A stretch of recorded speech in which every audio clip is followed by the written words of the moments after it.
Hello everyone, আসসালামু আলাইকুম। Honours third year complex analogy জটিল সংখ্যা সাজেশন 2024 সাল শিক্ষার্থীদের জন্য উপপাদ্য। প্রতি বছর কমপ্লেক্স অ্যানালজি প্রশ্নের রিপিট কম আসে, কিন্তু উপপাদ্যগুলো কমন আসে। তো এখানে 10টি উপপাদ্য দেওয়া হয়েছে। এই 10টি উপপাদ্য থেকে 30 থেকে 34 মার্ক কমন থাকবে। যেমন 1 নম্বর উপপাদ্যটি হচ্ছে একক ফাংশনটি বৈশ্লেষিক হওয়া প্রয়োজনীয় শর্ত বর্ণনা ও প্রমাণ করো। 2 নম্বর প্রশ্নটি হচ্ছে একক ফাংশনটি বৈশ্লেষিক হওয়ার যথেষ্ট শর্ত বা প্রদত্ত শর্ত বর্ণনা ও প্রমাণ করো। এই দুটো প্রশ্ন গ বিভাগের জন্য অনেক ইম্পর্টেন্ট।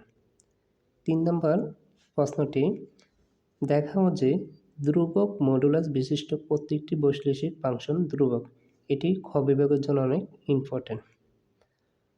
4 নম্বর প্রশ্নটি হচ্ছে কচি যোজক বা সমকলন সূত্রটি বর্ণনা ও প্রমাণ করো। এটি ঘ বিভাগের জন্য অনেক ইম্পর্টেন্ট। প্রথম অন্তরক বা অন্তরকের জন্য কচি সমকলন সূত্রটি বর্ণনা ও প্রমাণ করো। এটি ঘ বিভাগের জন্য অনেক ইম্পর্টেন্ট। পরের প্রশ্নটি হচ্ছে 6 নম্বর মোরিয়ার উপপাদ্যটি বর্ণনা ও প্রমাণ করো এবং কি। 7 নম্বর প্রশ্নটি হচ্ছে লরেন্ট উপপাদ্য বর্ণনা ও প্রমাণ। এই দুটো প্রশ্ন ঘ বিভাগের জন্য অনেক ইম্পর্টেন্ট। 8 নম্বর প্রশ্নটি খ বিভাগের জন্য ইম্পর্টেন্ট। উপপাদ্যটি কচি রিসিউই বা অবশেষ উপপাদ্য বর্ণনা ও প্রমাণ করো।